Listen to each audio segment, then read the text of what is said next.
जय हिंद साथियों, मैं पंकज एक बार पुनः स्वागत करता हूं आपके अपने परिवार वीके एजुकेशन 17 के ऑनलाइन के प्लेटफार्म में। सीटेट में देखेंगे प्रीवियस ईयर के प्रश्न काफ़ी मायने रखते हैं। तो प्रीवियस ईयर के प्रश्नों का हमने सीरी चला रखा है। इससे पहले बहुत सारे वीडियो प्रीवियस ईयर के प्रश्नों का हमने डाला हुआ है, तो आप वहां पे एक बार जाके देख लीजिएगा। आप देख लेंगे तो होगा ये कि आपके ध्यान में वो रहेगा और आप परीक्षा हॉल में बैठे रहेंगे तो उससे जुड़ा हुआ प्रश्न आएगा तो आप आसानी से सही कर जाएंगे। तो आप प्रीवियस ईयर के प्रश्नों को आप ज़रूर एक बार देख लीजिएगा, क्योंकि सीटेट आप देखेंगे कि ऐसी परीक्षा है जहाँ पे प्रीवियस ईयर के प्रश्न बार बार रिपीट होते हैं। तो आइए देखते हैं आज इस वीडियो में 5 जनवरी 2022 को जो आपके पेपर हुए थे पिछले वर्ष, तो उसके अंतर्गत सीडीपी में यानी बाल विकास के अंतर्गत जो प्रश्न आपके आए थे, तो आइए देखते हैं कौन कौन से प्रश्न आए थे। इन सभी प्रश्नों को एक बार आप ध्यान से ज़रूर देख लीजिएगा। तो पहला प्रश्न देखेंगे कथन निष्कर्ष। जी हाँ, कथन निष्कर्ष आपका ऐसा टॉपिक है जिससे आप देखेंगे कि 2 प्रश्न आपके प्रत्येक शिफ्टों में देखने को मिलेंगे।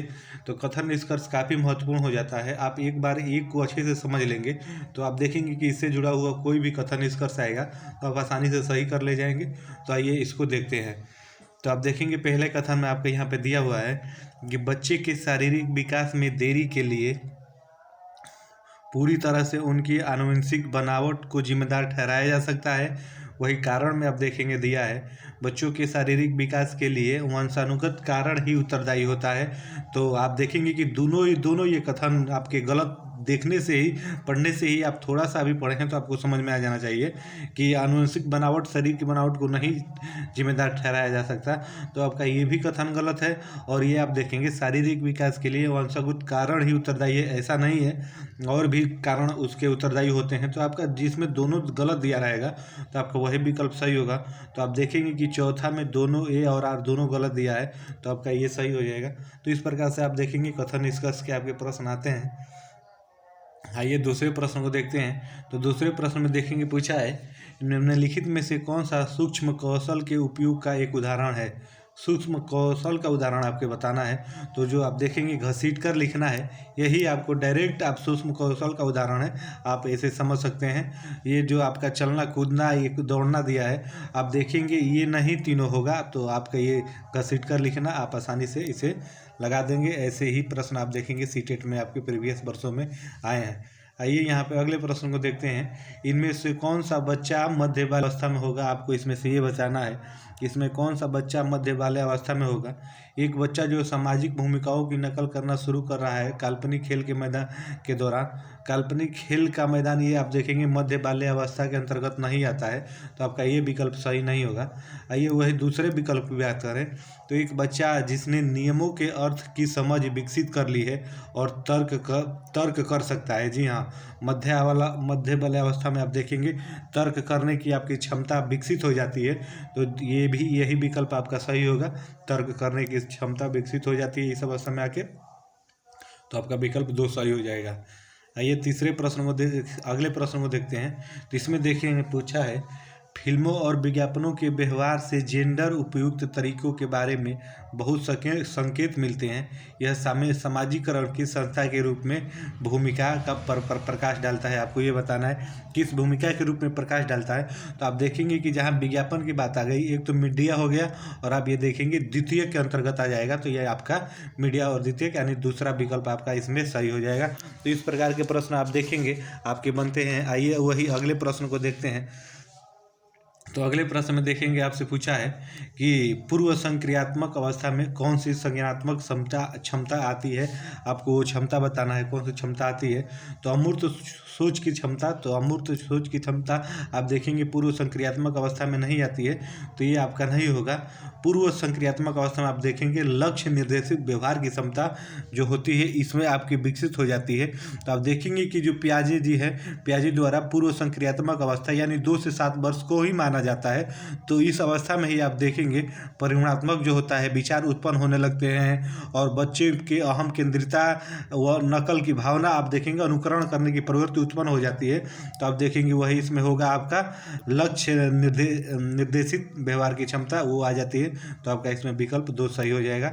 अब देखेंगे ऐसे ही प्रश्न बनते हैं आपके प्रीवियस ईयर में बने हैं और इस बार भी आपको यही प्रश्न आपको देखने को मिलेंगे हूबहू। पियाजे के अनुसार एक शिक्षक का डैश और फिर उसके बाद डैश दिया है, उसके बाद होना बहुत ज़रूरी है। तो आपके दोनों ब्रैकेट में भरना है, आपका क्या भरा जाएगा आपको वो बताना है। तो आप देखेंगे कि पियाजे के अनुसार एक शिक्षक का गतिशील और लचीला होना बहुत ज़रूरी है। तो आपका पहला ही विकल्प सही हो जाएगा। तो इस प्रकार से ये सही है इसमें। आइए अगले प्रश्न को देखते हैं। तो अगले प्रश्न में देखेंगे, ले बैगोस्की के विचार में आपको बताना है कौन सा कथन आपका सही है।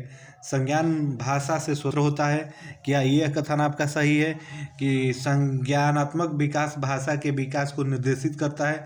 उसके बाद आप देखेंगे संज्ञानात्मक विकास को सुगम बनाती है। जी हाँ, आप ऐसे ही पढ़ेंगे तो आपको समझ में आ जाएगा। भाषा संज्ञानात्मक विकास को सुगम बनाती है। और आप देखेंगे ले बैगोस्की ने भाषा की ही बात की है, तो आपका इसमें ये आपका विकल्प सही हो जाएगा। आइए वही अगले प्रश्न को देखते हैं। तो इसमें भी देखेंगे ले बैगोस्की से जुड़ा हुआ प्रश्न आ गया। तो ले बैगोस्की का वीडियो हमने सेपरेट डाला हुआ है, आप एक बार वो जाके वहाँ से देख लेंगे तो इससे आपके सारे डाउट क्लियर हो जाएंगे। तो जाके जरूर आप देख लीजिएगा। आइए अगले प्रश्न को देखते हैं। ले बैगोस्की के अनुसार निम्नलिखित में से कौन से कारक बच्चों के संज्ञानात्मक विकास को सुगम बनाते हैं, आपको वो बताना है। कौन से वो कारक हैं जो सुगम बनाते हैं। तो आप देखेंगे कि सांस्कृतिक उपकरण, सामाजिक संपर्क, संतुलन और आपका पुरस्कार। आपको इसमें से बताना है कि आपका इसमें कौन सा विकल्प आपका सही होगा। तो आप देखेंगे कि सांस्कृतिक की बात आपके ले बैगोस्की ने की है, तो आपका पहला सही हो जाएगा। और सामाजिक संपर्क की भी बात आपके देखेंगे ले बैगोस्की ने की है। और पुरस्कार की वो बात नहीं करते हैं, ना संतुलन की बात करते हैं। तो पहला और दूसरा जिस विकल्प में होगा वो आपका सही होगा। तो आप देखेंगे तीसरा में ये दोनों विकल्प हैं, तो आपका इस प्रकार से ये सही हो जाएगा। आइए वही अगले प्रश्न को देखते हैं। तो लॉरेंस कोहलबर्ग के नैतिक विकास के सिद्धांत के किस चरण में बच्चे दूसरों की उपेक्षा करता है और इसके बजाय अधिकार और नकारात्मक परिणामों के डर पर ध्यान केंद्रित करता है। तो आपको कौन सा है आपको इसमें ये बताना है। तो आप देखेंगे कि जो सजा और आज्ञाकारिता के अभिविन्यास है, इसी के अंतर्गत आप बच्चा ध्यान केंद्रित करता है। तो आप देखेंगे नकारात्मक परिणामों के डर पर ध्यान केंद्रित करता है, तो वही आपका सजा हो गया और आज्ञाकारिता हो गया। तो आपका इस प्रकार से ये सही हो जाएगा। आइए वही अगले प्रश्न को देखते हैं कि हार्वर्ड गार्डनर से देखेंगे प्रश्न आपके बनते हैं। तो हार्वर्ड गार्डनर का भी हमने वीडियो डाला हुआ है, आप वो देख लीजिए एक बार जरूर। हार्वर्ड गार्डनर के सिद्धांत में सोच को व्यक्त करने के लिए धारा प्रवाह और लचीले ढंग से भाषा का उपयोग करने की क्षमता बुद्धि की विशेषता है। आपको ये बताना है क्या विशेषता है। तो आप देखेंगे कि जो भाषाई है वही भाषाई बुद्धि की विशेषता है। तो आपको यही इसमें बताना था, तो आपका ये विकल्प सही हो जाएगा। आइए वही अगले प्रश्न को देखते हैं। तो आप देखेंगे निम्नलिखित में से कौन सी रणनीति कक्षा में व्यक्तिगत मतभेदों को पूरा करने के लिए प्रभावी नहीं है। यानी आपको इसमें नकारात्मक बताना है कि कौन सा प्रभावी नहीं है। तो आप देखेंगे अपने मौखिक एवं गैर मौखिक संचार का विचार करना, ये आपका पॉजिटिव है, आप ऐसा करेंगे कक्षा में। मतभेदों को पहचानने और समान करें, ये भी आप करेंगे। विविध शैक्षणिक मतभेदों का प्रयोग करेंगे, ये भी आप करेंगे। छात्रों की कमियों को पहचानें और उन्हें आप ठीक करें। आप देखेंगे कि आपका ये विकल्प इसमें प्रभावी नहीं होगा। छात्रों की कमियों को तो पहचानना है, लेकिन आप उसे ठीक करें ऐसा आप नहीं कर सकते हैं। तो इस प्रकार से आप देखेंगे कि ये विकल्प आपका सही नहीं होगा। तो प्रभावी रूप ये नहीं है आपका, ये तीनों प्रभावी रूप है। तो इस प्रकार से आपका इसमें चौथा विकल्प सही हो जाएगा। आइए वही अगले प्रश्न के देखें। तो अगले में देखेंगे आपसे पूछा है, 4 साल के राहुल को एक गुड़िया उपहार में मिलने पर वह बोला, मैं इसका क्या करूँगा। लड़के गुड़ियों से नहीं खेलते, यह क्या दर्शाता है। आपको ये बताना है कि ये कथन क्या आपको दर्शाता है। तो आप देखेंगे कि जहाँ लड़के और लड़कियाँ की बात आ जाए तो वहाँ पे जेंडर रूढ़िवादिता की बात होती है। तो आप देखेंगे कि जेंडर रूढ़िवादिता आपका इसमें सही हो जाएगा। तो यही विकल्प आपका इसमें सही होगा। आइए अगले प्रश्न को देखते हैं। तो अगले प्रश्न में देखेंगे आपसे पूछा है, सीखने के आकलन के बजाय सीखने के लिए आकलन सुनिश्चित करने के लिए एक शिक्षक को क्या करना चाहिए, वो आपको बताना है। शिक्षक को चाहिए कि वह क्या करे, आपको वही विकल्प इसमें से चुन के आपको बताना है। तो पहला विकल्प में आप देखेंगे पूछ दिया है कि शिक्षार्थियों की केवल संज्ञानात्मक क्षमताओं पर ध्यान केंद्रित करना। जहाँ केवल की बात आ जाए तो आपका केवल ऐसा हो ही नहीं सकता, केवल संज्ञानात्मक क्षमताओं पर आप ध्यान केंद्रित करेंगे, ऐसा आपको नहीं करना है। उसके बाद दूसरे विकल्प में देखेंगे शिक्षण अधिगम की दैनिक प्रक्रियाओं का आकलन को शामिल करना। जी हाँ, पढ़ने से ही आपका ये पता चल जा रहा है, जो दैनिक प्रक्रियाएं हैं उसी को आपको शामिल करना है, उसी का आकलन करना है। तो अर्थात इस प्रकार से आपका देखेंगे दूसरा विकल्प आपका सही हो जाएगा। तो ये इसमें सही है। आइए वही अगले प्रश्न को देखते हैं। तो इसमें आप देखेंगे पूछा है, किस तरह से प्रश्न पूछकर बच्चों में समालोचनात्मक सोच को बढ़ावा दिया जा सकता है, आपको वो बताना है कि सोच के तहत दिया जा सकता है।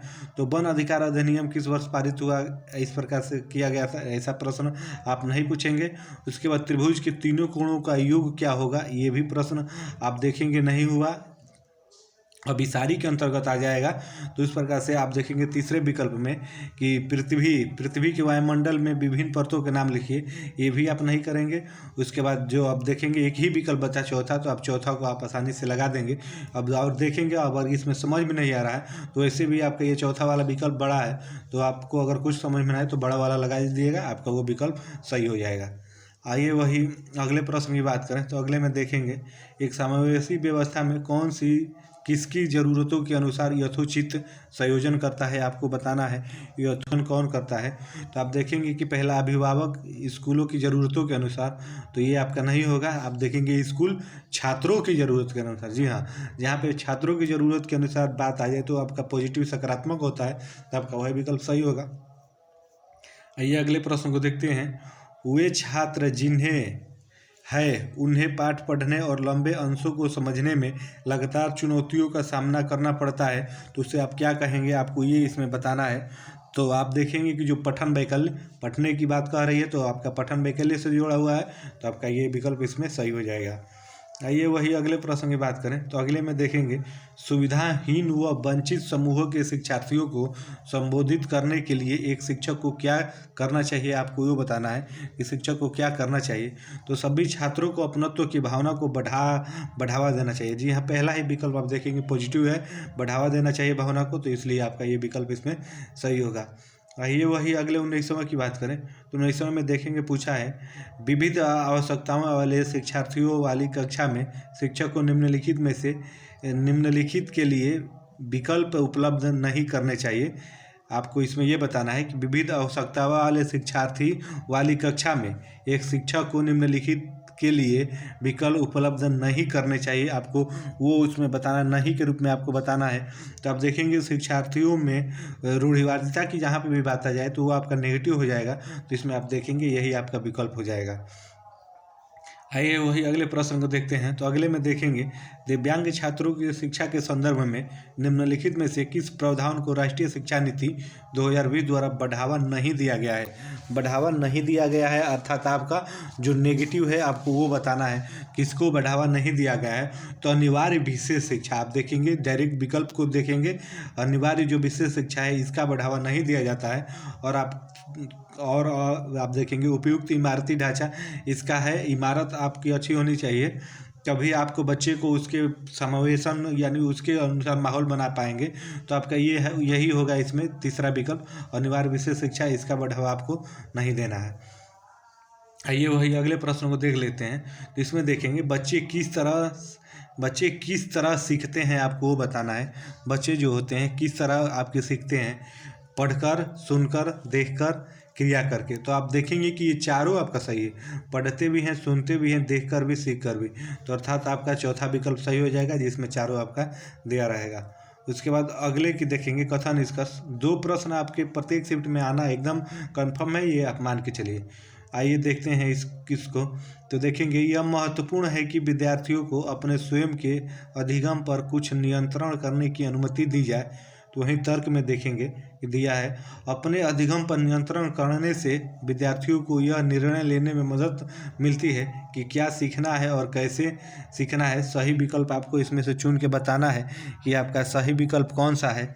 तो आप देखेंगे कि आपका इसमें पहला यह महत्वपूर्ण है कि विद्यार्थियों को स्वयं के अधिगम में कुछ नियंत्रण करने की अनुमति जाए। जी हाँ, आप ऐसा करेंगे तो आपका ये पहला विकल्प आप देखेंगे कि सही हो गया।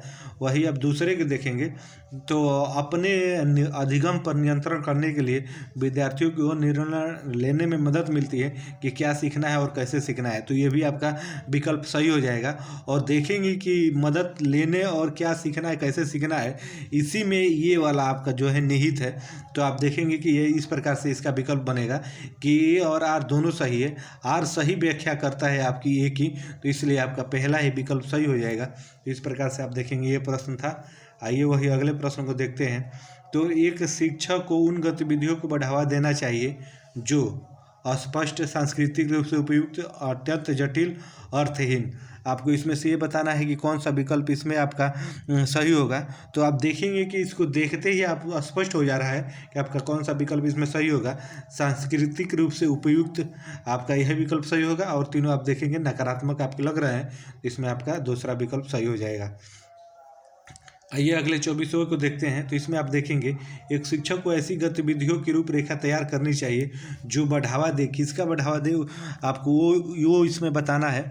तो आप देखेंगे कि जहाँ पे भी अपसारी की बात आ जाए, अभिसारी मतलब आप देखेंगे इसका जवाब केवल एक ही होता है, जैसे 2 और 2 आपका 4 ही होगा, तो यही अभिसारी के अंतर्गत आ जाता है। और वही अपसारी सोच, अपसारी सोच में आपके प्रश्न फैलाया जाता है, मुक्त अंत वाले प्रश्न होते हैं।